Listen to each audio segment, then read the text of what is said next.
निगाह मेर दी सवालियां ते पाओ पातशाह, मेर दी सवालियां ते पाओ पातशाह। निगाह मेर दी सवालियां ते पाओ पातशाह, निगाह मेर दी सवालियां ते पाओ पातशाह।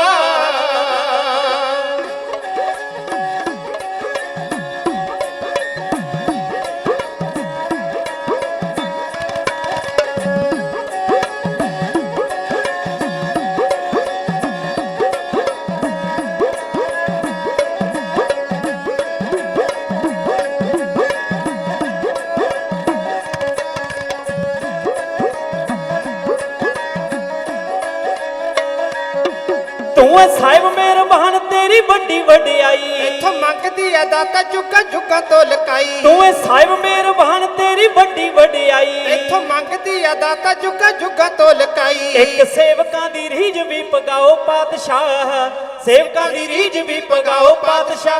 निगाह मेर दी सवालियां ते पाओ पातशाह, निगाह मेर दी सवालियां ते पाओ पातशाह।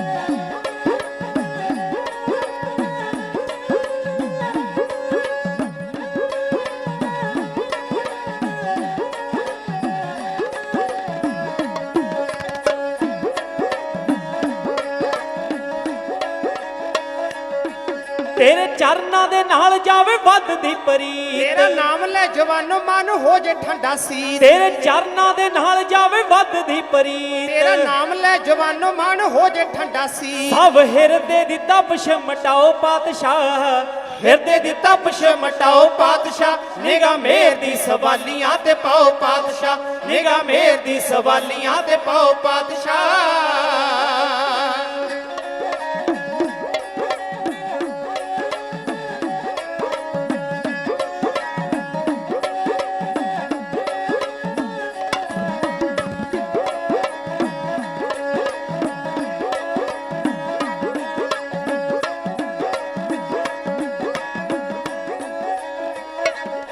रह बनिया हमेशा तेरी याद दा सरूर, मुक जावे होवे वाला पैड़ा चंदरा गरूर। रह बनिया हमेशा तेरी याद दा सरूर, मुक जावे होवे वाला पैड़ा चंदरा गरूर। मन नीवा मत उच्ची थां पचाओ पातशाह, नीवा मत उच्ची थां पचाओ पातशाह। निगाह मेर दी सवालियां ते पाओ पातशाह, निगाह मेर दी सवालियां ते पाओ पातशाह।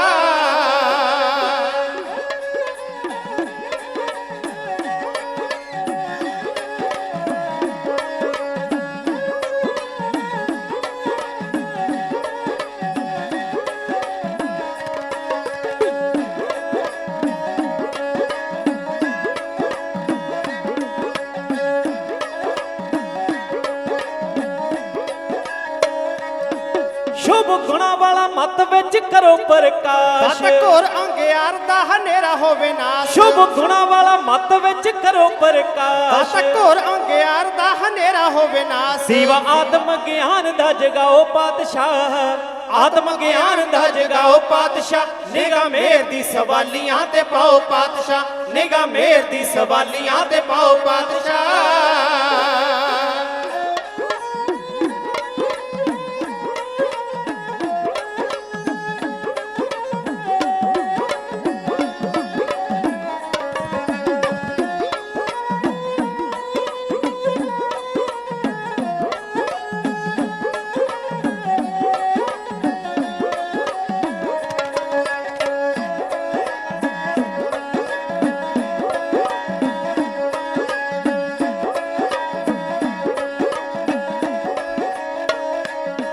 ਸਾਖਸ਼ਾਤ ਦਿਓ ਜਾਚਕਾਂ ਨੂੰ ਦਾਤਾ ਜੀ ਮਿਲ ਦੀਦਾਰ ਝਲ ਕੋ ਨਰਾਨੀ ਦੇਵੇ ਜਨਮ ਸਵਾਰ ਸਾਖਸ਼ਾਤ ਦਿਓ ਜਾਚਕਾਂ ਨੂੰ ਦਾਤਾ ਜੀ ਮਿਲ ਦੀਦਾਰ ਝਲ ਕੋ ਨਰਾਨੀ ਦੇਵੇ ਜਨਮ ਸਵਾਰ ਨਾਮ ਜਪਨ ਦਾ ਪੈਦਾ ਕਰੋ ਚਾਓ ਪਾਤਸ਼ਾਹ ਜਪਨ ਦਾ ਪੈਦਾ ਕਰੋ ਚਾਓ ਪਾਤਸ਼ਾਹ ਨਿਗਾਹ ਮੇਰ ਦੀ ਸਵਾਲੀਆਂ ਤੇ ਪਾਓ ਪਾਤਸ਼ਾਹ ਨਿਗਾਹ ਮੇਰ ਦੀ ਸਵਾਲੀਆਂ ਤੇ ਪਾਓ ਪਾਤਸ਼ਾਹ ਨਿਗਾਹ ਮੇਰ ਦੀ ਸਵਾਲੀਆਂ ਤੇ ਪਾਓ ਪਾਤਸ਼ਾਹ ਹਾਜ਼ਰਾ ਹਜ਼ੂਰ ਜ਼ਹਰਾ ਜ਼ਹੂਰ ਚਵਰ ਛਤਰ ਤਖਤ ਦੇ ਮਾਲਕ ਦਸਾਂ ਪਾਤਸ਼ਾਹਾਂ ਦੀ ਜਾਗਤ ਜੋਤ ਗਰੀਬਨਵਾਜ ਸਤਿਗੁਰੂ ਸਾਹਿਬ ਸ੍ਰੀ ਗੁਰੂ ਗ੍ਰੰਥ ਸਾਹਿਬ ਮਹਾਰਾਜ ਜੀ ਦੀ ਪਾਵਨ ਗੋਦ ਦਾ ਆਨੰਦ ਮਾਣ ਰਹੀ ਗੁਰੂ ਸਵਾਰੀ ਖਾਲਸਾ ਸਾਧ ਸੰਗਤ ਜੀ ਆਓ ਗੁਰੂ ਚਰਨਾਂ ਵਿੱਚ ਆਪਣੀ ਹਾਜ਼ਰੀ ਲਵਾਉਣ ਲਈ ਗੁਰੂ ਬਖਸ਼ੀ ਫਤਿਹ ਦੀ ਸਾਂਝ ਪਾਈਏ ਕੋਈ ਵੀ ਰਸਨਾ ਫਤਿਹ ਬੁਲਾਉਣ ਤੋਂ ਵਾਂਝੀ ਨਾ ਰਹਿ ਜਾਏ ਸਰਬੱਤ ਸੰਗਤ ਜਥੇ ਨੂੰ ਅਸੀਸ ਬਖਸ਼ੋ ਆਖੋ ਜੀ ਵਾਹਿਗੁਰੂ ਜੀ ਕਾ ਖਾਲਸਾ ਵਾਹਿਗੁਰੂ ਜੀ ਕੀ ਫਤਿਹ ਆਪ ਜੀ ਬੜੇ ਪਿਆਰ ਸਹਿਤ ਸਵੇਰ ਤੋਂ ਚੌਂਕੜੇ ਮਾਰ ਕੇ ਸਰਵਣ ਭਗਤੀ ਕਰ ਰਹੇ ਹੋ 29ਵਾਂ ਅਦੁੱਤੀ ਗੁਰਮਤਿ ਸੰਗੀਤ ਸੰਮੇਲਨ ਸੰਪੰਨਤਾ ਵੱਲ ਵਧ ਰਿਹਾ ਹੈ 2 ਤਰੀਕ ਤੋਂ ਲਗਾਤਾਰ ਹਰ ਰੋਜ਼ ਸ਼ਾਮ ਦੇ ਵਕਤ ਦੇਰ ਰਾਤ ਤੱਕ ਗੁਰਮਤਿ ਸੰਗੀਤ ਦੀਆਂ ਸ਼ਹਿਬਰਾਂ ਲੱਗਦੀਆਂ ਆ ਰਹੀਆਂ ਨੇ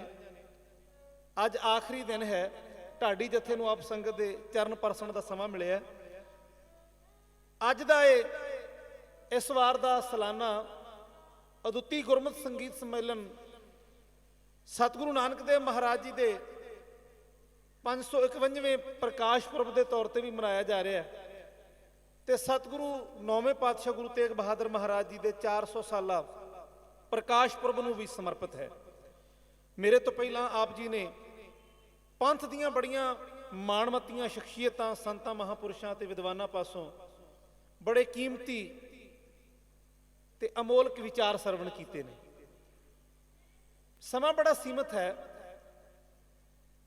ਸਤਿਗੁਰੂ ਸੱਚੇ ਪਾਤਸ਼ਾਹ ਦੇ ਦਰਬਾਰ ਵਿੱਚ ਆਪ ਜੀ ਹਾਜ਼ਰੀ ਭਰ ਰਹੇ ਹੋ ਹੁਣ ਕਈ ਵਾਰ ਅਸੀਂ ਵੇਖਦੇ ਹਾਂ ਕੁਝ ਲੋਕ ਸਮਾਜ ਵਿੱਚ ਤੇ ਕੌਮ ਵਿੱਚ ਅਜਿਹੇ ਵੀ ਹੁੰਦੇ ਨੇ ਜਿਹੜੇ ਕਹਿੰਦੇ ਨੇ ਏਡੇ ਵੱਡੇ ਵੱਡੇ ਸਮਾਗਮ ਕਰਨ ਦਾ ਕੀ ਫਾਇਦਾ ਇਹਨਾਂ ਸਮਾਗਮਾਂ ਤੇ ਬੜਾ ਖਰਚਾ ਹੁੰਦਾ ਹੈ ਇੰਨੇ ਖਰਚ ਕਰਕੇ ਕਈ ਲੋਕ ਫਜ਼ੂਲ ਖਰਚੀ ਦਾ ਸ਼ਬਦ ਵੀ ਵਰਤ ਦਿੰਦੇ ਨੇ ਤੇ ਹੁਣ ਅਸਲ ਵਿੱਚ ਇਹਨਾਂ ਸਮਾਗਮਾਂ ਨੂੰ ਕਰਨ ਦਾ ਲਾਭ ਕੀ ਹੈ ਮੈਂ ਇਸ ਵਿਸ਼ੇ ਤੇ ਬੋਲਣ ਜਾ ਰਿਹਾ ਹਾਂ ਇਸ ਅਸਥਾਨ ਤੇ ਗੁਰਦੁਆਰਾ ਗੁਰਗਿਆਨ ਪ੍ਰਕਾਸ਼ ਵਿਖੇ ਪਿਛਲੇ 29 ਸਾਲ ਤੋਂ ਅਦੁੱਤੀ ਗੁਰਮਤਿ ਸੰਗੀਤ ਸੰਮੇਲਨ ਸੱਚਖੰਡ ਵਾਸੀ ਬਾਬਾ ਸੁੱਚਾ ਸਿੰਘ ਜੀ ਦੀ ਅਗਵਾਈ ਵਿੱਚ ਉਹਨਾਂ ਦੇ ਉਦਮ ਨਾਲ ਸੰਗਤ ਦੇ ਸਹਿਯੋਗ ਨਾਲ ਹੋ ਰਿਹਾ ਹੈ ਤੇ ਅੱਜ 29ਵਾਂ ਸਾਲ ਹੈ 29 ਸਾਲ ਲਗਾਤਾਰ ਕਿਉਂ ਖਰਚਾ ਕੀਤਾ ਜਾ ਰਿਹਾ ਹੈ ਇਹਦਾ ਮਤਲਬ ਹਰ ਇੱਕ ਮਨੁੱਖ ਕੋਈ ਕਾਰੋਬਾਰ ਕਰਦਾ ਹੈ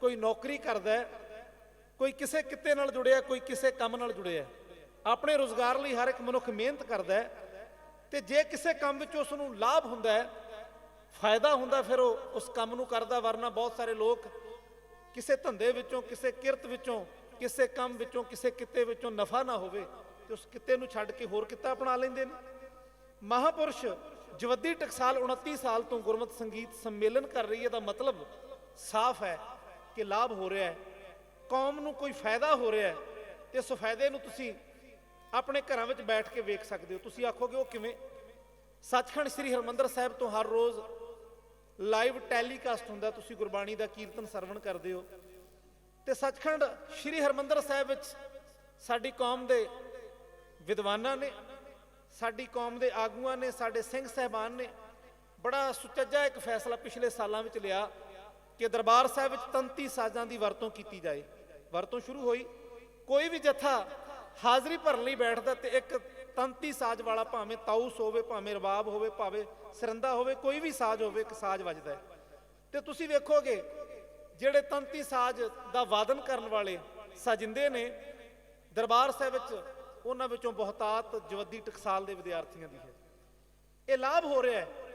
ਜਵੱਦੀ ਟਕਸਾਲ ਨੇ ਕਮਾਲ ਦੇ ਨਿਰਧਾਰਤ ਰਾਗਾਂ ਵਿੱਚ ਕੀਰਤਨ ਕਰਨ ਵਾਲੇ ਕੀਰਤਨੀਏ ਪੈਦਾ ਕੀਤੇ ਨੇ। ਅੱਜ ਸੱਚਖੰਡ ਸ੍ਰੀ ਹਰਿਮੰਦਰ ਸਾਹਿਬ ਦੇ ਬਹੁਤ ਸਾਰੇ ਹਜ਼ੂਰੀ ਕੀਰਤਨੀਏ, ਹਜ਼ੂਰੀ ਰਾਗੀ ਜਵੱਦੀ ਟਕਸਾਲ ਦੇ ਵਿਦਿਆਰਥੀ ਨੇ। ਇਸ ਦਾ ਮਤਲਬ ਬਾਬਾ ਸੁੱਚਾ ਸਿੰਘ ਜੀ ਹੋਰਾਂ ਨੇ ਜਿਹੜਾ ਪੌਦਾ ਲਾਇਆ ਸੀ ਉਹ ਵਧਿਆ ਫੁੱਲਿਆ ਤੇ ਉਹ ਫਲਾਂ ਤੇ ਆ ਗਿਆ। ਅੱਜ ਅਸੀਂ ਉਹਦੇ ਫਲ ਖਾ ਰਹੇ ਹਾਂ। ਉਹ ਕੀਰਤਨੀਏ ਜਦੋਂ ਕਿਸੇ ਵਜਦ ਵਿੱਚ ਆ ਕੇ ਤੁਸੀਂ ਸਰਵਣ ਕਰੋ, ਕਦੇ ਤਾਊਸ ਵੱਜ ਰਿਹਾ ਹੋਵੇ, ਰਵਾਬ ਵੱਜ ਰਹੀ ਹੋਵੇ, ਜੋੜੀ ਵੱਜ ਰਹੀ ਹੋਵੇ, ਤਬਲਾ ਤੇ ਜੋੜੀ ਦੋ ਵੱਖੋ ਵੱਖਰੇ ਸਾਜ਼ ਨੇ, ਜੋੜੀ ਵੱਜ ਰਹੀ ਹੋਵੇ ਤੇ ਕੋਈ ਸੁਰੀਲਾ ਨਾਮ ਵਿੱਚ ਭਿੱਜਿਆ ਹੋਇਆ ਕੀਰਤਨੀਆ ਕੀਰਤਨ ਕਰ ਰਿਹਾ ਹੋਵੇ ਤੇ ਕੈਸਾ ਆਨੰਦ ਬਣਦਾ। ਹੁਣ ਕੀਰਤਨ ਦਾ ਗੁਰੂ ਦਰਬਾਰ ਵਿੱਚ ਆਉਣ ਦਾ ਕੀ ਲਾਭ ਹੈ, ਸਮਾਗਮ ਕਰਵਾਉਣ ਦਾ ਕੀ ਲਾਭ ਹੈ, ਕੀਰਤਨ ਸੁਣਨ ਦਾ। ਤੁਸੀਂ ਬੈਠੇ ਵਿਦਵਾਨਾਂ ਦੇ ਵਿਚਾਰ ਸਵੇਰ ਤੋਂ ਕੀਰਤਨ ਤੇ ਕਥਾ ਦੇ ਰੂਪ ਵਿੱਚ ਸਰਵਣ ਕਰ ਰਹੇ ਹੋ। ਕਥਾ ਕੀਰਤਨ ਸਰਵਣ ਕਰਨ ਦਾ, ਗੁਰੂ ਦਰਬਾਰ ਵਿੱਚ ਆਉਣ ਦਾ, ਗੁਰੂ ਕੋਲ ਬੈਠਣ ਦਾ ਕੀ ਲਾਭ ਹੈ? ਆਓ ਆਪਣੇ ਧਿਆਨ ਜੋੜੋ ਸਿੱਖੀ ਦੇ ਬਾਨੀ ਜ਼ਾਹਰ ਪੀਰ ਜਗਤ ਗੁਰੂ ਬਾਬੇ ਦੇ ਚਰਨਾਂ ਨਾਲ। ਸਤਿਗੁਰੂ ਨਾਨਕ ਦੇਵ ਮਹਾਰਾਜ ਜਿਹੜੇ ਸੰਸਾਰ ਵਿੱਚ ਆਏ ਤੇ ਇੱਥੋਂ ਵਾਪਸ ਨਹੀਂ ਗਏ। ਅੱਜ ਵੀ ਉਹ ਸ਼ਬਦ ਰੂਪ ਵਿੱਚ ਸਾਡੇ ਵਿਚਕਾਰ ਨੇ, ਸਾਨੂੰ ਵੇਖ ਤੇ ਸੁਣ ਰਹੇ ਨੇ। ਸਮਰੱਥ ਨੇ, ਸਭ ਕੁਝ ਕਰਨ ਕਾਰਨ ਸਮਰੱਥ ਨੇ। ਉਹ ਮਹਾਨ ਰਹਿਬਰ ਸਤਿਗੁਰੂ ਨਾਨਕ ਦੇਵ ਮਹਾਰਾਜ ਜਿਨ੍ਹਾਂ ਨੇ 4 ਉਦਾਸੀਆਂ ਕੀਤੀਆਂ ਤੇ ਯਾਦ ਰੱਖਣਾ। ਕੁਝ ਵਿਦਵਾਨ ਉਦਾਸੀਆਂ ਦੀ ਗਿਣਤੀ 3 ਕਰਦੇ ਨੇ। ਇਹਦਾ ਕਾਰਨ ਕੀ ਹੈ? ਇੱਕ ਵੱਖਰਾ ਵਿਸ਼ਾ ਹੈ। ਜਿਹੜੀ ਆਖਰੀ ਉਦਾਸੀ ਹੈ, ਜਿਸ ਨੂੰ ਅਰਬ ਦੇਸ਼ਾਂ ਦੀ ਉਦਾਸੀ ਆਖਿਆ ਜਾਂਦਾ ਹੈ, ਸਤਿਗੁਰੂ ਸੱਚੇ ਪਾਤਸ਼ਾਹ ਇਸ ਉਦਾਸੀ ਮੌਕੇ ਮੱਕੇ ਗਏ, ਕਾਬਾ ਸ਼ਰੀਫ ਗਏ, ਮੱਕੇ ਸ਼ਹਿਰ ਤੋਂ ਬਾਅਦ ਮਦੀਨੇ ਗਏ, ਮਦੀਨੇ ਤੋਂ ਬਾਅਦ ਮਹਾਰਾਜ ਬਸਰੇ ਗਏ ਤੇ ਬਸਰੇ ਤੋਂ ਬਾਅਦ ਮਹਾਰਾਜ ਕਰਬਲਾ ਗਏ।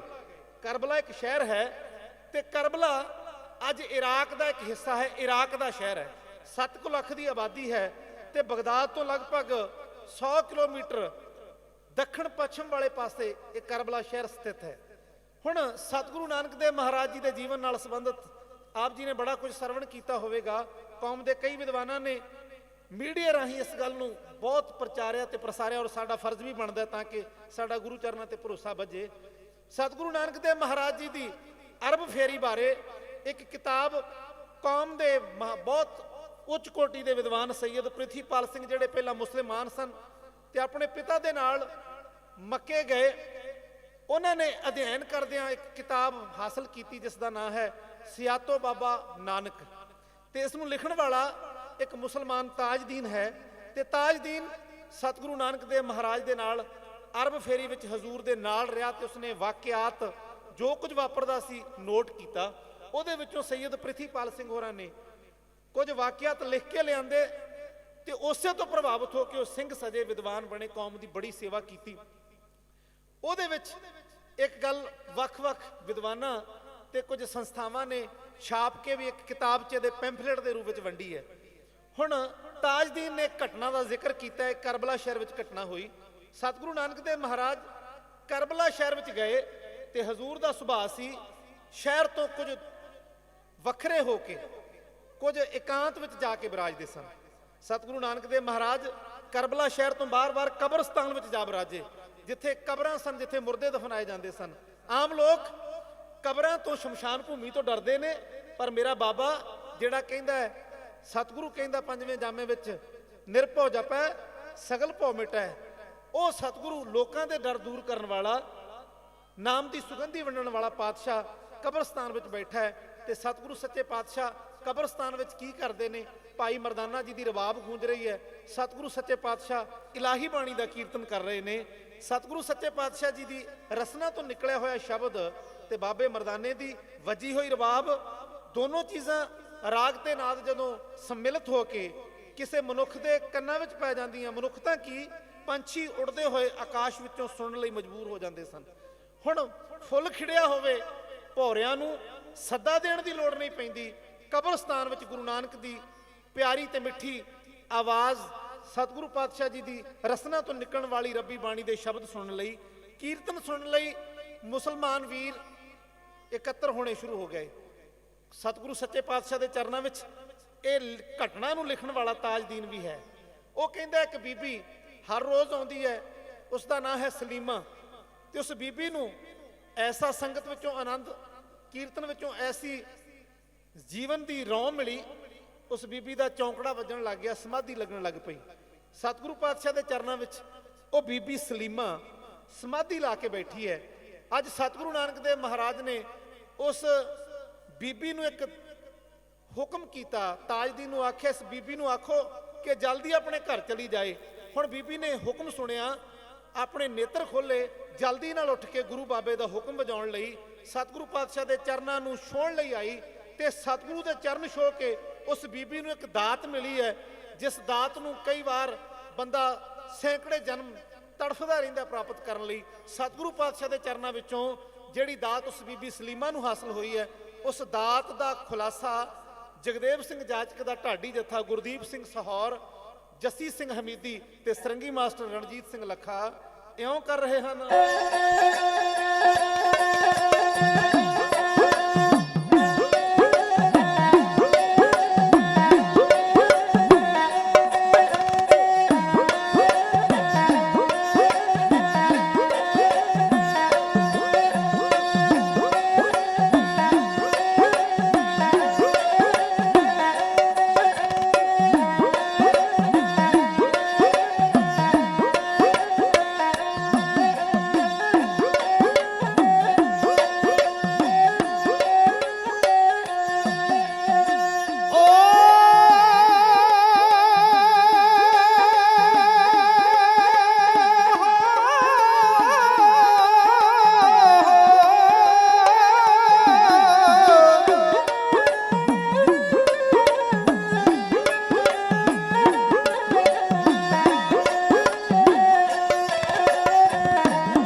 ਗਈ ਸਲੀਮਾ ਨੂੰ ਹੋ ਸੋਚੀ, ਛੂਕੇ ਗੁਰ ਚਰਨਾਂ ਨੂੰ ਗਈ ਸਲੀਮਾ ਨੂੰ ਹੋ ਸੋਚੀ, ਛੂਕੇ ਗੁਰ ਚਰਨਾਂ ਨੂੰ ਗਈ ਸਲੀਮਾ ਨੂੰ ਹੋ ਸੋਚੀ। ਮਹਿਮਾ ਗੁਰੂ ਨਾਨਕ ਦੀ, ਮਹਿਮਾ ਗੁਰੂ ਨਾਨਕ ਦੀ, ਸੰਗਤ ਦੇ ਵਿੱਚ ਖਿੱਚ ਲਿਆਈ। ਨਿਤ ਆਣ ਦੀਦਾਰ ਕਰੇ, ਗੂੜੀ ਪ੍ਰੀਤ ਉਸ ਨੇ ਪਾਈ। ਨਿਤ ਆਣ ਦੀਦਾਰ ਕਰੇ, ਗੂੜੀ ਪ੍ਰੀਤ ਉਸ ਨੇ ਪਾਈ। ਸੁਣ ਬਚਨ ਸਤਿਗੁਰੂ ਦੇ, ਸੱਚ ਦੇ ਰਾਹ ਤੇ ਤੁਰ ਪਿਆ ਖੋਜੀ, ਛੂਕੇ ਗੁਰ ਚਰਨਾਂ ਨੂੰ ਗਈ ਸਲੀਮਾ ਨੂੰ ਹੋ ਸੋਚੀ, ਛੂਕੇ ਗੁਰ ਚਰਨਾਂ ਨੂੰ ਗਈ ਸਲੀਮਾ ਨੂੰ ਹੋ ਸੋਚੀ।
ਹੋ ਗਈ ਦੂਰ ਪਰਮ ਦੀ ਮਾਇਆ।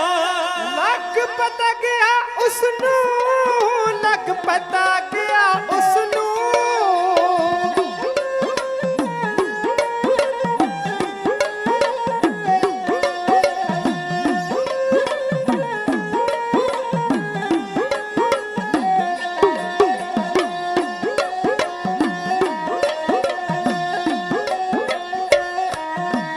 ਲੱਗ ਪਤਾ ਗਿਆ ਉਸ ਨੂੰ, ਪਤੀ ਕਮਾ ਕੇ ਆ ਗਿਆ ਰੋਜੀ, ਛੂ ਕੇ ਗੁਰ ਚਰਨਾਂ ਨੂੰ ਗਈ ਸਲੀਮਾਂ ਨੂੰ ਹੋ ਸੋਚੀ, ਛੂ ਕੇ ਗੁਰ ਚਰਨਾਂ ਨੂੰ ਗਈ ਸਲੀਮਾਂ ਨੂੰ ਹੋ ਸੋਚੀ। ਸਾਹਿਬ ਨੇ ਬਚਨ ਕਹੇ, ਸਾਹਿਬ ਨੇ ਬਚਨ ਕਹੇ, ਸਾਹਿਬ ਨੇ ਬਚਨ ਕਹੇ, ਬਸ ਤੇ ਅਜ਼ਰਨ ਤੂੰ ਜਰ ਜਾਵੀਂ, ਜੋ ਦਾਤ ਮਿਲੀ ਦੇਵੀ ਭੇਦੀ ਭੇਤ ਨ ਸਦਾ ਲੁਕਾਵੀਂ, ਜੋ ਦਾਤ ਮਿਲੀ ਦੇਵੀ ਦੇਵੀ ਭੇਤ ਨ ਸਦਾ ਲੁਕਾਵੀਂ। ਅੱਲਾ ਦੇ ਜਾਚਕ ਲਈ ਵਰਜ਼ਤ ਹੈ ਗੁਸਤਾਖੀ ਕੋਚੀ, ਛੂ ਕੇ ਗੁਰ ਚਰਨਾਂ ਨੂੰ ਗਈ ਸਲੀਮਾਂ ਨੂੰ ਹੋ ਸੋਚੀ,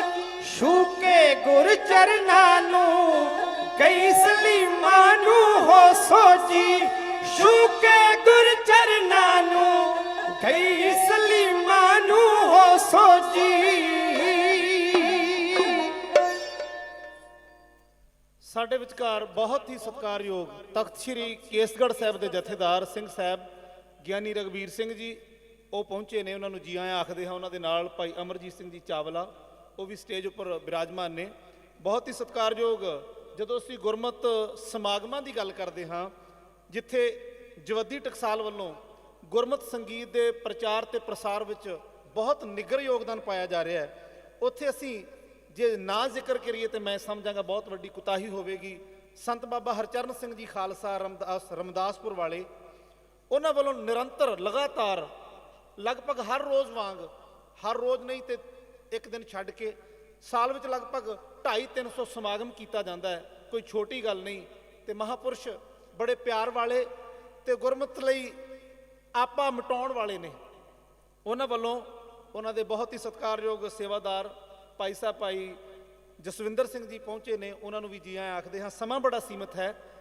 ਸਤਿਗੁਰੂ ਨਾਨਕ ਦੇਵ ਮਹਾਰਾਜ ਜੀ ਦੇ ਹੁਕਮ ਅਨੁਸਾਰ ਬੀਬੀ ਸਲੀਮਾ ਉੱਠੀ ਤੇ ਉਸਨੇ ਮਹਾਰਾਜ ਜੀ ਦੇ ਚਰਨ ਛੂਏ। ਮਹਾਰਾਜ ਦੇ ਚਰਨ ਛੂਹਣ ਦੀ ਦੇਰ ਸੀ। ਉਸ ਬੀਬੀ ਨੂੰ ਇੱਕ ਆਨੰਦ ਪ੍ਰਾਪਤ ਹੋਇਆ। ਯਾਦ ਰੱਖਣਾ, ਇਹ ਕੋਈ ਛੋਟੀ ਬਾਤ ਨਹੀਂ। ਅੱਜ ਜਦੋਂ ਅਸੀਂ ਗੁਰੂ ਦੀ ਗੱਲ ਕਰਦੇ ਹਾਂ ਤੇ ਆਮ ਤੌਰ ਤੇ ਗੁਰੂ ਨੂੰ ਇੱਕ ਆਮ ਵਿਅਕਤੀ ਵਾਂਗ ਪੇਸ਼ ਕਰਨ ਦਾ ਯਤਨ ਕੀਤਾ ਜਾਂਦਾ ਹੈ। ਵਿਦਵਾਨ ਲੋਕ ਸਾਰਿਆਂ ਦੀ ਗੱਲ ਨਹੀਂ, ਸਾਡੀ ਕੌਮ ਅੰਦਰ ਐਸੇ ਵਿਦਵਾਨ ਵੀ ਨੇ ਜਿਹੜੇ ਨਾਮ ਬਾਣੀ ਦੇ ਰੰਗ ਵਿੱਚ ਪ੍ਰੇਮ ਵਿੱਚ ਰੰਗੇ ਹੋਏ ਨੇ। ਉਹਨਾਂ ਦੀਆਂ ਲਿਖਤਾਂ ਪੜ੍ਹ ਕੇ ਮਨ ਗਦਗਦ ਹੋ ਜਾਂਦਾ ਹੈ। ਪਰ ਕੁਝ ਕਈ ਵਾਰ ਅਸੀਂ ਬੌਧਿਕ ਤਲ ਤੇ ਆਪਣੀ ਬੁੱਧੀ ਅਨੁਸਾਰ ਗੁਰੂ ਦੀ ਮਹਾਨ ਸ਼ਖਸੀਅਤ ਨੂੰ ਛੋਟੀ ਕਰਨ ਦਾ ਇੱਕ ਕੋਝਾ ਯਤਨ ਕਰ ਬੈਠਦੇ ਹਾਂ। ਸਤਿਗੁਰੂ ਆਮ ਵਿਅਕਤੀ ਨਹੀਂ, ਗੁਰੂ ਕੋਈ ਆਮ ਸ਼ਖਸੀਅਤ ਨਹੀਂ, ਗੁਰੂ ਕੋਈ ਸਰੀਰ ਨਹੀਂ। ਇੱਕ ਆਮ ਵਿਅਕਤੀ ਦੇ ਚਰਨ ਛੂਹ ਕੇ ਕਿਸੇ ਮਨੁੱਖ ਨੂੰ ਲੋਕ ਪ੍ਰਲੋਕ ਦੀ ਸੋਝੀ ਨਹੀਂ ਹੋ ਸਕਦੀ। ਪਰ ਉਸ ਬੀਬੀ ਸਲੀਮਾ ਨੇ ਸਤਿਗੁਰੂ ਨਾਨਕ ਦੇਵ ਮਹਾਰਾਜ ਜੀ ਦੇ ਚਰਨ ਪਰਸੇ, ਚਰਨ ਛੂਹਣ ਦੀ ਦੇਰ ਸੀ, ਉਸ ਨੂੰ ਗੈਬੀ ਦਾਤ ਪ੍ਰਾਪਤ ਹੋ ਗਈ। ਉਹ ਹਜੇ 10 ਕਦਮ ਚੱਲੀ ਸੀ, ਉਸਨੇ ਵਾਪਸ ਸਤਿਗੁਰੂ ਪਾਤਸ਼ਾਹ ਵੱਲ ਮੁਖ ਕਰਕੇ ਆਖਿਆ, ਮੈਨੂੰ ਜਾਪਦਾ ਹੈ ਕਿ ਮੇਰਾ ਪਤੀ ਜਿਹੜਾ ਊਠਾਂ ਦਾ ਸੌਦਾਗਰ ਹੈ, ਆਪਣਾ ਕੰਮ ਨਿਬੇੜ ਕੇ ਵਪਾਰ ਕਰਕੇ ਘਰ ਆ ਗਿਆ। ਸਤਿਗੁਰਾਂ ਨੇ ਬਚਨ ਕੀਤਾ, ਬੇਟਾ ਜਿਹੜੀ ਦਾਤ ਮਿਲੀ ਇਸ ਅਜਰ ਵਸਤੂ ਨੂੰ ਜਰ ਜਾਵੀਂ। ਉਹ ਬੀਬੀ ਸਤਬਚਨ ਕਹਿ ਕੇ ਚੱਲ ਪਈ, ਘਰ ਗਈ। ਸਾਹਮਣੇ ਇਹਦਾ ਪਤੀ ਲੋਹਾ ਲਾਖਾ ਹੋਇਆ ਬੈਠਾ ਹੈ। ਯਾਦ ਰੱਖਣਾ, ਇੱਕ ਬੇਗਾਨਾ ਮੁਲਕ ਮਜ਼ਹਬ ਤੇ ਦੂਸਰਾ ਇਸਲਾਮ ਨਾਲ ਸੰਬੰਧ।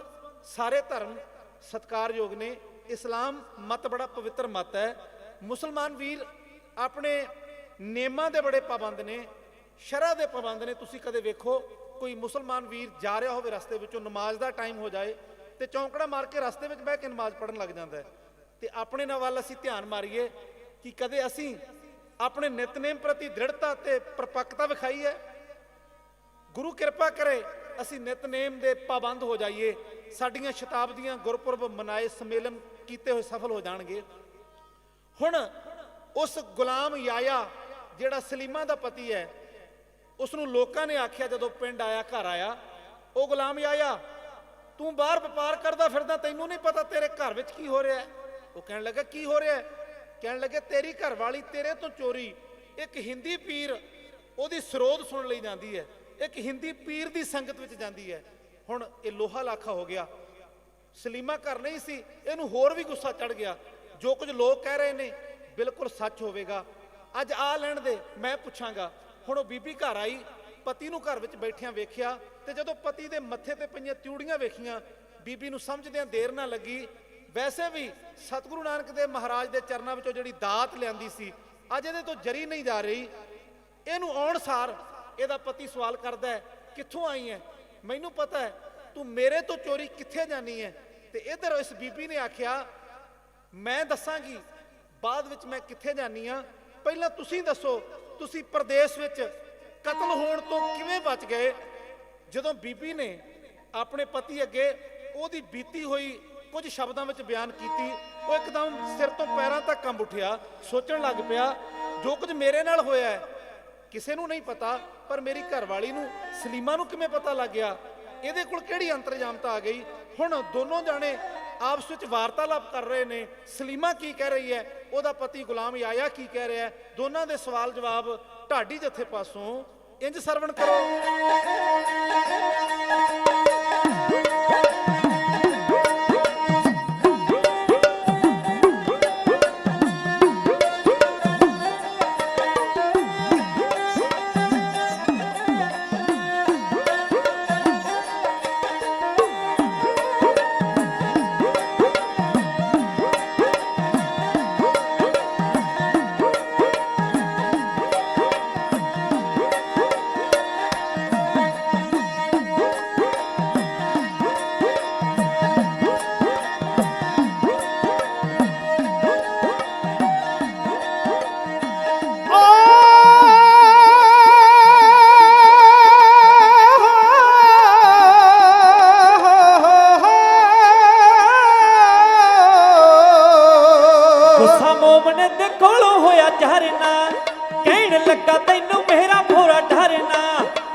ਮੈਥੋਂ ਪਿੱਛੋਂ ਦੱਸ ਚੋਰੀ ਚੋਰੀ ਕਿੱਥੇ ਜਾਨੀ ਐ, ਮੈਥੋਂ ਪਿੱਛੋਂ ਦੱਸ ਚੋਰੀ ਚੋਰੀ ਕਿੱਥੇ ਜਾਨੀ ਐ।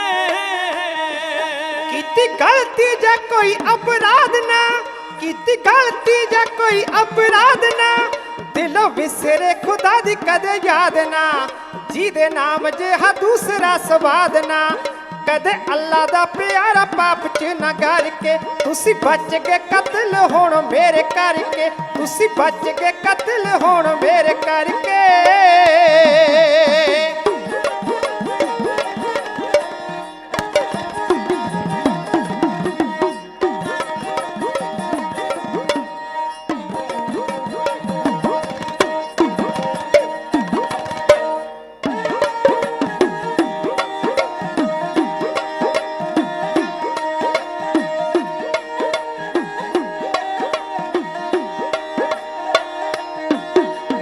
ਪਤਾ ਕਰੇ ਸ਼ਰਾਦੀ ਉਲੰਘਣਾ, ਹਿੰਦੀ ਪੀਰ ਦੀ ਚੜੀ ਹੈ ਤੈਨੂੰ ਰੰਗਣਾ, ਹਿੰਦੀ ਪੀਰ ਦੀ ਚੜੀ ਹੈ ਤੈਨੂੰ ਰੰਗਣਾ, ਕਰੇ ਪਰਦਾ ਨਾ ਛੱਡ ਦਿੱਤਾ ਸੰਗਣਾ, ਪਰੇ ਪਰਦਾ ਨਾ ਛੱਡ ਦਿੱਤਾ ਸੰਗਣਾ, ਭਾਈਚਾਰੇ ਵਿੱਚ ਮੇਰੀ ਕਰਵਾਉਂਦੀ ਹਾਨੀ ਐ, ਮੈਥੋਂ ਪਿੱਛੋਂ ਦੱਸ ਚੋਰੀ ਚੋਰੀ ਕਿੱਥੇ ਜਾਨੀ ਐ, ਮੈਥੋਂ ਪਿੱਛੋਂ ਦੱਸ ਚੋਰੀ ਚੋਰੀ ਕਿੱਥੇ ਜਾਨੀ ਐ। ਪੀਰ ਜੀ ਨੂੰ ਤੁਸੀਂ ਫਰਮਾਇਆ ਹੈ, ਰੂਪ ਅੱਲਾ ਦਾ ਜਹਾਨ ਉੱਤੇ ਆਇਆ ਹੈ, ਜਾ ਕੇ ਭਾਗ ਹੈ ਦਿਦਾਰ ਉਹਦਾ ਪਾਇਆ ਹੈ, ਉਹਦੇ ਚਰਨਾਂ ਚ ਝੋਲੀ ਮੈਂ ਲਿਆਂਦੀ ਭਰ ਕੇ, ਤੁਸੀਂ ਬਚ ਕੇ ਕਤਲ ਹੋਣ ਮੇਰੇ ਕਰਕੇ, ਤੁਸੀਂ ਬਚ ਕੇ ਕਤਲ ਹੋਣ ਮੇਰੇ ਕਰਕੇ।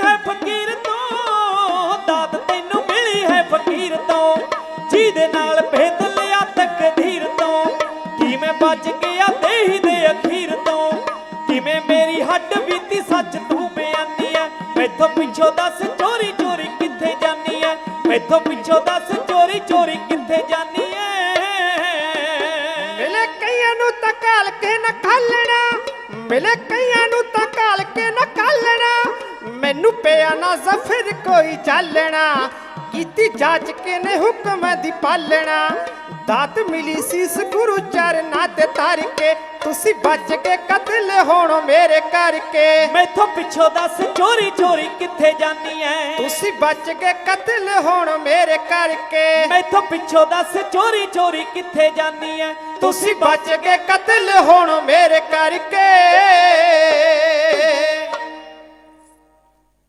ਸਾਡੇ ਵਿਚਕਾਰ ਬਹੁਤ ਹੀ ਸਤਿਕਾਰਯੋਗ ਪ੍ਰੋਫੈਸਰ ਸੁਰਜੀਤ ਸਿੰਘ ਜੀ ਪ੍ਰਿੰਸੀਪਲ ਸਿੱਖ ਸ਼ਹੀਦ ਮਿਸ਼ਨਰੀ ਕਾਲਜ ਅੰਮ੍ਰਿਤਸਰ ਜਿਨ੍ਹਾਂ ਨੂੰ ਅੱਜ ਬਕਾਇਦਾ ਜਵੱਦੀ ਟਕਸਾਲ ਵੱਲੋਂ ਗੁਰਮਤਿ ਸੰਗੀਤ ਅਵਾਰਡ ਦਿੱਤਾ ਗਿਆ ਮੈਂ ਉਹਨਾਂ ਨੂੰ ਆਪਣੇ ਜਥੇ ਵੱਲੋਂ ਬਹੁਤ-ਬਹੁਤ ਮੁਬਾਰਕਬਾਦ ਵਧਾਈ ਵੀ ਦਿੰਦਾ ਹਾਂ ਤੇ ਉਹਨਾਂ ਦੀ ਚੜ੍ਹਦੀ ਕਲਾ ਲਈ ਅਰਦਾਸ ਕਰਦਾ ਹਾਂ ਕਿ ਅਜਿਹੇ ਉੱਚ ਕੋਟੀ ਦੇ ਸੰਗੀਤ ਵਿਦਿਆ ਦੇ ਧਨੀ ਕੌਮ ਦੀ ਇਸੇ ਤਰ੍ਹਾਂ ਸੰਗੀਤ ਦੇ ਦੁਆਰਾ ਸੇਵਾ ਕਰਦੇ ਰਹਿਣ ਗੁਰੂ ਕਿਰਪਾ ਕਰੇ ਸਮਾਂ ਬੜਾ ਸੀਮਤ ਹੈ 10 ਮਿੰਟ ਮੇਰੇ ਬਾਕੀ ਨੇ ਹੁਣ ਗੁਲਾਮ ਹੀ ਆਇਆ ਆਪਣੀ ਘਰਵਾਲੀ ਸਲੀਮਾ ਨੂੰ ਕਹਿ ਰਿਹਾ ਮੇਰੇ ਤੋਂ ਚੋਰੀ ਤੂੰ ਕਿੱਥੇ ਜਾਨੀ ਹੈ ਮੈਨੂੰ ਪਤਾ ਤੂੰ ਕਿੱਥੇ ਜਾਨੀ ਹੈ ਮੈਨੂੰ ਸਭ ਪਤਾ ਲੱਗ ਗਿਆ ਕਿ ਇੱਕ ਹਿੰਦੀ ਪੀਰ ਆਇਆ ਤੂੰ ਉਹਦੀ ਸੰਗਤ ਵਿੱਚ ਜਾਨੀ ਹੈ ਬੀਬੀ ਨੇ ਆਖਿਆ ਮੈਂ ਆਪਣੀ ਗੱਲ ਬਾਅਦ ਵਿੱਚ ਆਪਣਾ ਪੱਖ ਰੱਖਾਂਗੀ ਪਰ ਪਹਿਲਾਂ ਤੁਸੀਂ ਇਹ ਦੱਸੋ ਤੁਸੀਂ ਵਿਦੇਸ਼ ਵਿੱਚ ਕਤਲ ਹੋਣੋਂ ਕਿਵੇਂ ਬਚ ਗਏ ਜਦੋਂ ਇਹ ਗੱਲ ਸੁਣੀ ਹੈਰਾਨ ਰਹਿ ਗਿਆ ਇਸ ਨੂੰ ਕਿਵੇਂ ਪਤਾ ਲੱਗ ਗਿਆ ਮੇਰੇ ਨਾਲ ਵਿਦੇਸ਼ ਵਿੱਚ ਪ੍ਰਦੇਸ਼ ਵਿੱਚ ਕੀ ਬੀਤੀ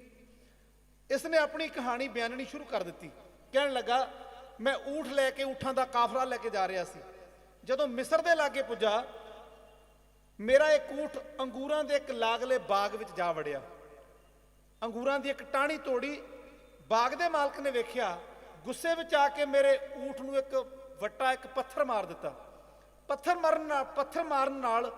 ਵੱਜਣ ਨਾਲ ਊਠ ਮਰ ਗਿਆ ਤੇ ਊਠ ਦੇ ਮਰਨ ਨਾਲ ਮੇਰਾ ਗੁੱਸਾ 7ਵੇਂ ਅਸਮਾਨ ਤੇ ਚੜ ਗਿਆ ਮੈਂ ਉਹੀਓ ਪੱਥਰ ਚੁੱਕਿਆ ਉਸ ਬਾਗ ਦੇ ਮਾਲਕ ਨੂੰ ਊਠ ਦੇ ਪੱਥਰ ਮਾਰਨ ਵਾਲੇ ਦੇ ਪੱਥਰ ਮਾਰਿਆ ਤੇ ਉਸ ਪੱਥਰ ਨਾਲ ਉਹ ਮਨੁੱਖ ਵੀ ਮਰ ਗਿਆ ਉਹਦੇ ਮਰਨ ਦੀ ਦੇਰ ਸੀ ਰੌਲਾ ਪੈ ਗਿਆ ਉਹਦੇ ਕਰਮਚਾਰੀ ਉਹਦੇ ਨੌਕਰ ਚਾਕਰ ਆ ਗਏ ਮੈਨੂੰ ਫੜ ਲਿਆ ਮੈਨੂੰ ਕਚਹਿਰੀ ਵਿੱਚ ਪੇਸ਼ ਕੀਤਾ ਗਿਆ ਤੇ ਐਲਾਨ ਹੋ ਗਿਆ ਕਿ ਇਸ ਮਨੁੱਖ ਨੇ ਕਤਲ ਕੀਤਾ ਤੇ ਖੂਨ ਦਾ ਬਦਲਾ ਖੂਨ ਇਸ ਨੂੰ ਮੌਤ ਦੇ ਘਾਟ ਉਤਾਰ ਦਿੱਤਾ ਜਾਏ ਹੁਣ ਇੱਕ ਸ਼ਰਤ ਮੇਰੇ ਬਚਾ ਲਈ ਉਸ ਕਚਹਿਰੀ ਵਿੱਚ ਪੇਸ਼ ਹੋਈ ਕਿ ਜੇ ਤੂੰ ਬਲੱਡ ਮਨੀ ਦੇ ਦੇਵੇਂ ਅੱਜ ਦੇ ਸ਼ਬਦਾਂ ਦੀ ਮੈਂ ਗੱਲ ਕਰ ਰਿਹਾ ਹਾਂ ਤੁਸੀਂ ਜਾਣਦੇ ਹੋ ਅਰਬ ਕੰਟਰੀਆਂ ਵਿੱਚ ਕਈ ਵਾਰ ਪਿਛਲੇ ਸਮੇਂ ਵਿੱਚ ਸਾਡੇ ਪੰਜਾਬੀ ਵੀਰ ਕਈ ਵਾਰ ਫਾਂਸੀ ਦੀ ਸਜ਼ਾ ਜਿਨ੍ਹਾਂ ਨੂੰ ਐਲਾਨੀ ਗਈ ਉਹ ਐਸਪੀ ਸਿੰਘ ਓਬਰਾਏ ਵਰਗੇ ਸਮਾਜ ਸੇਵੀ ਮਨੁੱਖਾਂ ਦੇ ਕਰਕੇ ਬਲੱਡ ਮਨੀ ਦੇਣ ਕਰਕੇ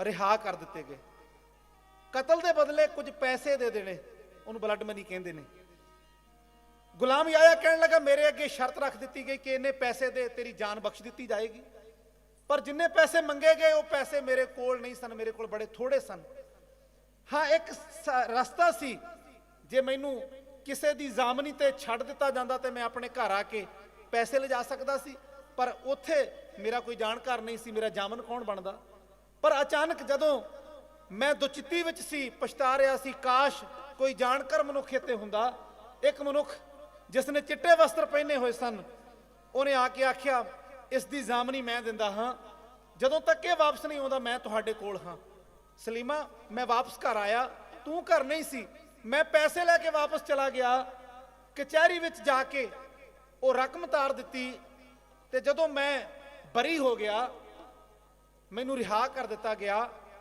ਮੈਂ ਉਸ ਜ਼ਾਮਨ ਨੂੰ ਲੱਭ ਰਿਹਾ ਸੀ ਜਿਸ ਨੇ ਮੇਰੀ ਜ਼ਾਮਨੀ ਦਿੱਤੀ ਬਿਨਾਂ ਕਿਸੇ ਪਛਾਣ ਤੋਂ ਮੈਂ ਪੁੱਛਿਆ ਇਹ ਕੌਣ ਸੀ ਜਿਸ ਨੇ ਮੇਰੀ ਜ਼ਾਮਨੀ ਭਰੀ ਤੇ ਪੁੱਛਣ ਤੇ ਪਤਾ ਲੱਗਾ ਕਿ ਉਸ ਨੂੰ ਕੋਈ ਵੀ ਜਾਣਦਾ ਨਹੀਂ ਸੀ ਪਤਾ ਨਹੀਂ ਉਹ ਅਜਨਬੀ ਕੌਣ ਸੀ ਜਿਸ ਨੇ ਮੇਰੀ ਜਾਨ ਬਚਾ ਲਈ ਬਸ ਸਲੀਮਾ ਦੇ ਨੇਤਰ ਬੰਦ ਹੋ ਗਏ ਤੇ ਇੱਕ ਵਾਰ ਫਿਰ ਆਖਿਆ ਤੁਸੀਂ ਕਤਲ ਹੋਣੋਂ ਮੇਰੇ ਕਰਕੇ ਬਚ ਗਏ ਇਸ ਨੇ ਪੁੱਛਿਆ ਸਲੀਮਾ ਤੇਰੇ ਕਰਕੇ ਕਤਲ ਹੋਣੋਂ ਮੈਂ ਕਿਵੇਂ ਬਚ ਗਿਆ ਸਲੀਮਾ ਨੇ ਆਖਿਆ ਸਮਾਂ ਆਏਗਾ ਇਸ ਗੱਲ ਦਾ ਵੀ ਫੈਸਲਾ ਹੋ ਜਾਏਗਾ ਤੇ ਉਸਨੇ ਆਖਿਆ ਹੁਣ ਮੇਰੀ ਇੱਕ ਗੁਜ਼ਾਰਿਸ਼ ਇੱਕ ਬੇਨਤੀ ਪ੍ਰਵਾਨ ਕਰੋਗੇ ਕਹਿਣ ਲੱਗਾ ਕਿਉਂ ਨਹੀਂ ਦੱਸ ਕਹਿਣ ਲੱਗੀ ਇੱਕ ਵਾਰ ਜਿਸ ਪੀਰ ਦੀ ਸੰਗਤ ਵਿੱਚ ਜਾਣ ਤੇ ਤੁਹਾਨੂੰ ਮੇਰੇ ਤੇ ਇਤਰਾਜ਼ ਹੈ ਨਾ, ਇੱਕ ਵਾਰ ਤੁਸੀਂ ਮੇਰੇ ਨਾਲ ਕੱਲ ਸਵੇਰੇ ਉਹਦੀ ਸੰਗਤ ਵਿੱਚ ਜ਼ਰੂਰ ਚੱਲਿਓ।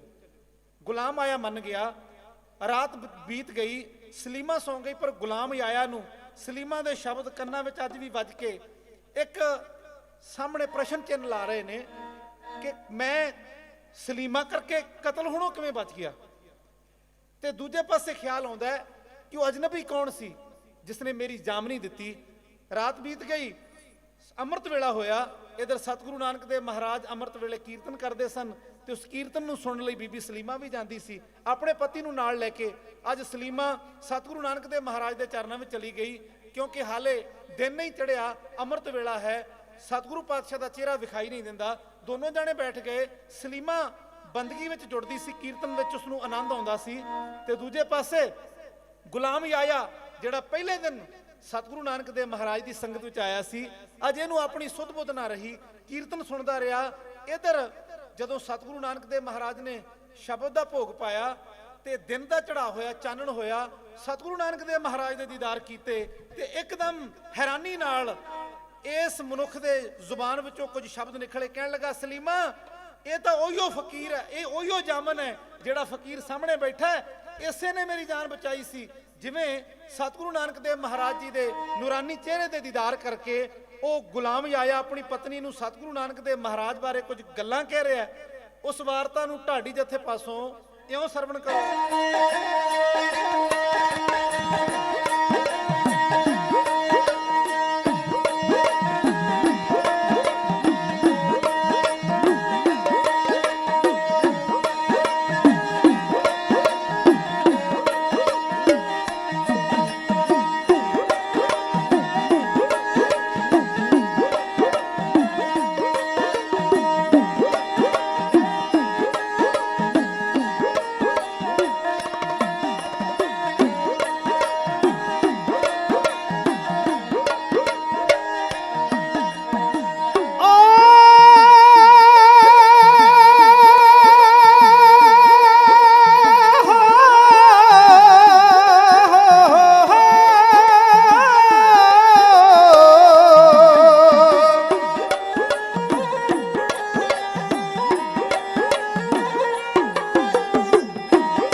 जिने मेरी दिती है सी जामनी, एहो ही सलीमा ओ फकीर सी। जिने मेरी दिती है सी जामनी, एहो ही सलीमा ओ फकीर सी।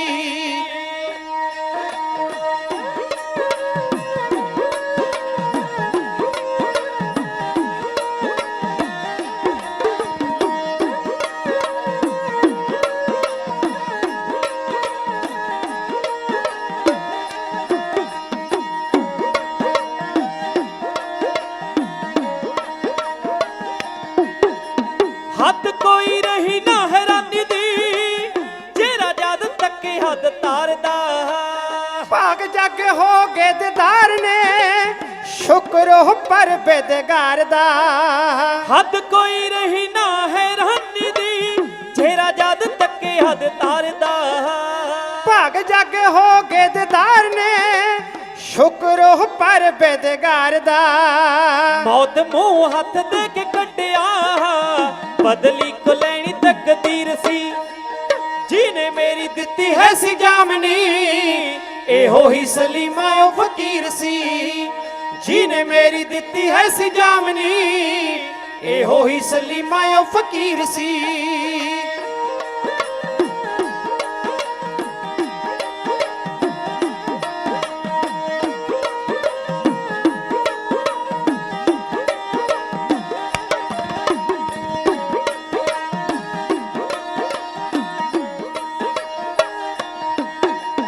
ਲੱਕੜ ਦੇ ਲੰਗ ਲੋਹਾ ਤਰਦਾ, ਲੱਕੜ ਦੇ ਸੰਗ ਲੋਹਾ ਤਰਦਾ।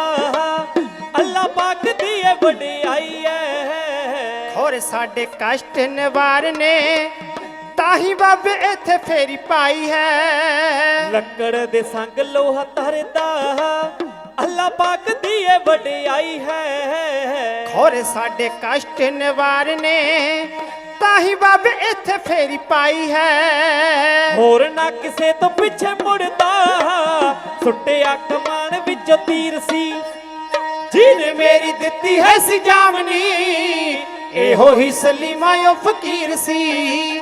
ਜਿਹਨੇ ਮੇਰੀ ਦਿੱਤੀ ਹੈ ਸੀ ਜਾਮਨੀ, ਇਹੋ ਹੀ ਸਲੀਮਾ ਓ ਫਕੀਰ ਸੀ।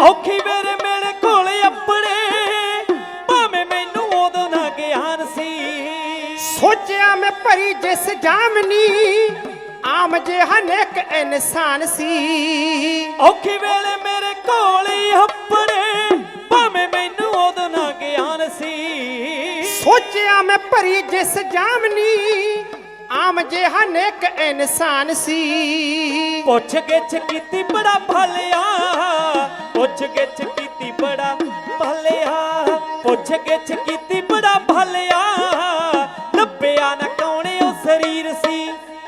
ਜਿਹਨੇ ਮੇਰੀ ਦਿੱਤੀ ਹੈ ਸੀ ਜਾਮਨੀ, ਇਹੋ ਹੀ ਸਲੀਮਾ ਓ ਫਕੀਰ ਸੀ। ਜਿਹਨੇ ਮੇਰੀ ਦਿੱਤੀ ਹੈ ਸੀ ਜਾਮਨੀ, ਇਹੋ ਹੀ ਸਲੀਮਾ ਓ ਫਕੀਰ ਸੀ।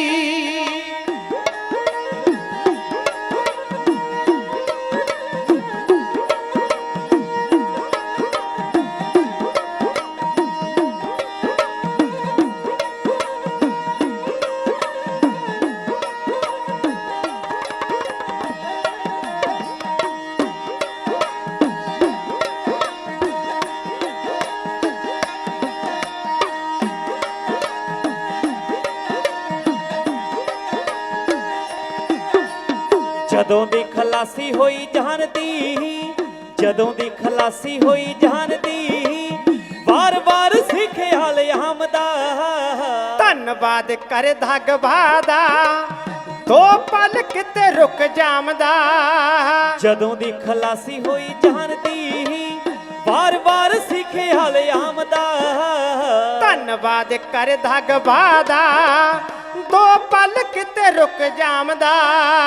ਜਾਚਕ ਨੂੰ ਸਾਖਸ਼ਾਤ ਮਿਲਿਆ, ਨੈਣਾ ਵਿੱਚ ਜੀ ਦੀ ਤਸਵੀਰ ਸੀ। ਜਿਹਨੇ ਮੇਰੀ ਦਿੱਤੀ ਹੈ ਸੀ ਜਾਮਨੀ, ਇਹੋ ਹੀ ਸਲੀਮਾ ਓ ਫਕੀਰ ਸੀ। ਜਿਹਨੇ ਮੇਰੀ ਦਿੱਤੀ ਹੈ ਸੀ ਜਾਮਨੀ, ਇਹੋ ਹੀ ਸਲੀਮਾ ਓ ਫਕੀਰ ਸੀ। ਇਹੋ ਹੀ ਸਲੀਮਾ ਓ ਫਕੀਰ ਸੀ। ਇਹੋ ਹੀ ਸਲੀਮਾ ਓ ਫਕੀਰ ਸੀ। ਗੁਲਾਮ ਆਇਆ, ਉਹਦੇ ਨੇਤਰਾਂ ਵਿੱਚ ਨੀਰ ਸੀ, ਤੇ ਸਤਿਗੁਰੂ ਨਾਨਕ ਦੇਵ ਮਹਾਰਾਜ ਦੇ ਚਰਨਾਂ ਤੇ ਢਹਿ ਪਿਆ ਤੇ ਸਤਿਗੁਰੂ ਦਾ ਸ਼ੁਕਰਾਨਾ ਕੀਤਾ। ਵੇਖੋ, ਗੁਰਮਤਿ ਸੰਗੀਤ ਵਿੱਚ ਹਾਜ਼ਰੀ ਭਰਨ ਦਾ, ਕੀਰਤਨ ਸਰਵਣ ਕਰਨ ਦਾ, ਸੰਗਤ ਕਰਨ ਦਾ, ਗੁਰੂ ਕੋਲ ਆਉਣ ਦਾ ਕੀ ਲਾਭ ਹੈ। ਗੁਲਾਮ ਆਇਆ ਤਾਂ ਮਹਾਰਾਜ ਨੂੰ ਜਾਣਦਾ ਹੀ ਨਹੀਂ ਸੀ, ਪਰ ਮੇਰੇ ਗੁਰੂ ਨਾਨਕ ਦੀ ਵਡਿਆਈ ਵੇਖੋ। ਬੀਬੀ ਸਲੀਮਾ ਮਹਾਰਾਜ ਦੀ ਸੰਗਤ ਵਿੱਚ ਆ ਕੇ ਕੀਰਤਨ ਸੁਣਦੀ ਸੀ, ਤੇ ਹਜ਼ੂਰ ਦੀ ਬਾਣੀ ਦਾ ਬਚਨ ਹੈ, ਆਪਣੇ ਸੇਵਕ ਕੀ ਆਪੇ ਰਾਖੈ, ਆਪਣੇ ਸੇਵਕ ਕੀ ਆਪੇ ਰਾਖੇ, ਆਪੇ ਨਾਮ ਜਪਾਵੇ, ਜੈ ਜੈ ਕਾਜ ਕਿਰਤ ਸੇਵਕ ਕੀ, ਤਹਾਂ ਤਹਾਂ ਉਠਤਾਵੇ। ਬਸ ਮਨ ਵਿੱਚ ਯਕੀਨ, ਭਰੋਸਾ ਤੇ ਸ਼ਰਧਾ ਬਣਾਈਏ। ਗੁਰੂ ਪਾਤਸ਼ਾਹ, ਉਹਨਾਂ ਦੀ ਵਡਿਆਈ ਬਹੁਤ ਵੱਡੀ ਹੈ। ਮਹਾਰਾਜ ਅੰਤਰਜਾਮੀ ਨੇ, ਹਰ ਵੇਲੇ ਸਿੱਖ ਦੇ ਨਾਲ ਨੇ। ਗੁਰ ਮੇਰੇ ਸੰਗ ਸਦਾ ਹੈ ਨਾਲੇ, ਹਰ ਵੇਲੇ ਗੁਰੂ ਨੂੰ ਅੰਗ ਸੰਗ ਜਾਣੀਏ। ਤੇ ਸਾਰੀਆਂ ਦੁੱਖਾਂ ਤਕਲੀਫਾਂ ਦਾ ਫਿਕਰ ਸਤਿਗੁਰੂ ਪਾਤਸ਼ਾਹ ਨੂੰ ਹੈ। ਮਹਾਰਾਜ ਸਿੱਖ ਦੇ ਜੀਵਨ ਵਿੱਚੋਂ ਸਾਰੇ ਦੁੱਖ ਦੂਰ ਕਰ ਦਿੰਦੇ ਨੇ। ਸਤਿਗੁਰ ਸਿੱਖ ਕਾ ਹਲਤ ਪਲਤ ਸਵਾਰੇ, ਲੋਕ ਤੇ ਪ੍ਰਲੋਕ ਦੋਨੋਂ ਸਵਾਰਨ ਵਾਲੇ ਨੇ। ਮੈਂ ਮੁਆਫੀ ਮੰਗਾਂਗਾ ਸਾਡੇ ਬਹੁਤ ਹੀ ਸਤਿਕਾਰਯੋਗ ਸੈਕਟਰੀ ਸਾਹਿਬ ਪਾਸੋਂ ਤੇ ਸ਼੍ਰੀਮਾਨ ਸੰਤ ਬਾਬਾ ਅਮੀਰ ਸਿੰਘ ਜੀ ਪਾਸੋਂ ਕਿ ਮੈਂ ਆਪਣੇ ਸਮੇਂ ਤੋਂ 4 ਮਿੰਟ ਉੱਪਰ ਲੈ ਗਿਆ ਹਾਂ।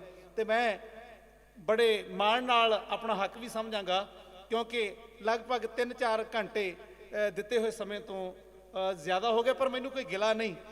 ਮਹਾਂਪੁਰਸ਼ਾਂ ਨੇ ਬੜੀ ਕਿਰਪਾ ਕੀਤੀ, ਸਾਨੂੰ ਬਾਅਦ ਵਿੱਚ ਸਮਾਂ ਮਿਲਿਆ, ਇਸ ਕਰਕੇ ਕੌਮ ਦੇ ਬਹੁਤ ਵੱਡੇ ਵੱਡੇ ਵਿਦਵਾਨਾਂ ਨੂੰ ਸਰਵਣ ਕਰਨ ਦਾ ਸਾਨੂੰ ਸਮਾਂ ਮਿਲ ਗਿਆ। ਹੋਈਆਂ ਬੇਅੰਤ ਭੁੱਲਾਂ ਦੀ ਮੁਆਫੀ ਦਿਓ। ਸਾਰੀ ਸੰਗਤ ਦਾ ਬਹੁਤ ਬਹੁਤ ਧੰਨਵਾਦ। ਤੇ ਇਸ ਅਦੁੱਤੀ ਗੁਰਮਤਿ ਸੰਗੀਤ ਦੀ ਚੜ੍ਹਦੀ ਕਲਾ ਲਈ, ਇਸ ਜਵੱਦੀ ਟਕਸਾਲ ਇਹ ਹੋਰ ਵੀ ਬੁਲੰਦੀਆਂ ਤੇ ਜਾਵੇ। ਮਹਾਂਪੁਰਸ਼ ਸ਼੍ਰੀਮਾਨ ਸੰਤ ਬਾਬਾ ਅਮੀਰ ਸਿੰਘ ਜੀ ਦੀ ਤੰਦਰੁਸਤੀ ਤੇ ਚੜ੍ਹਦੀ ਕਲਾ ਲਈ ਅਰਦਾਸ ਕਰਦਾ, ਖਿਮਾ ਦਾ ਜਾਚਕ ਹਾਂ। ਵਾਹਿਗੁਰੂ ਜੀ ਕਾ ਖਾਲਸਾ, ਵਾਹਿਗੁਰੂ ਜੀ ਕੀ ਫਤਿਹ।